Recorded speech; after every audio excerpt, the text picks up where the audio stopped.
যার জায়গা তার।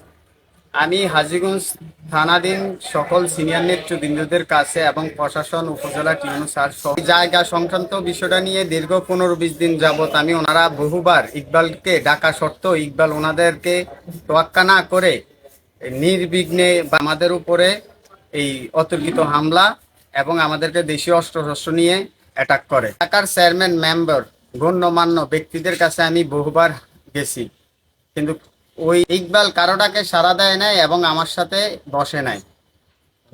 আমি টিউনো অফিস কেন গেলাম, টিউনো স্যারের কাছে কেন দরখাস্ত করলাম, এটা শুনে সে আমাদের উপরে দেশীয় অস্ত্রশস্ত্র নিয়ে হামলা করে। দলিল যার জায়গা তার। আমি প্রশাসনের দৃষ্টি আকর্ষণ করতেছি, দেশবাসীর কাছে দৃষ্টি আকর্ষণ করতেছি, আমার এটা যাতে সুস্থ তদন্ত এবং সুষ্ঠু বিচার হয়।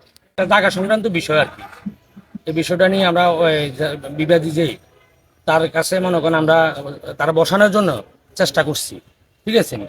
সে অনেক রকম চেষ্টা করছে যে সে বসে না।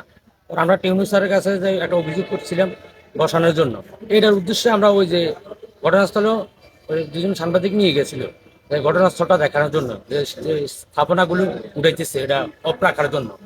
ওই ক্ষেত্রে মানে আমরা যাওয়ার পরেও আমাদের উপরে বিতর্কিত হামলা শুরু করছে শস্ত্র লই। আমরা কিন্তু স্যার কিছুই করিনি। এরা কারা? এরা হলো যে আপনার স্যার এই যে ইকবাল এখানেও মানে বাড়ি গেছে স্যার, রানও বাড়ি গেছে, অনেকগুলো স্টপ আছে। ওরা কয়জন ছিল? ওরা স্যার অন্তত 15-20 জন হবে।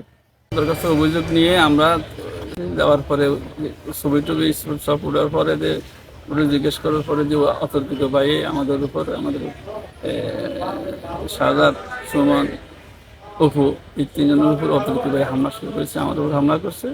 আমার প্যান্টে একটা বাড়ি দিছে। তারপর আমি সাইডে গেছি, সাইডে আমি প্রত্যেক দোষীতে অস্ত্র চলে আসে, আমি সাইডে চলে এসেছি। ওদের উপর বিতর্ক ভাই হামলা করছে, আমি দূরে চলে আসছি। এই দেশীয় অস্ত্র শস্ত্র নিয়ে হামলা করছে আমাদের, দৃষ্টান্তমূলক আমরা সেদের শাস্তি চাই।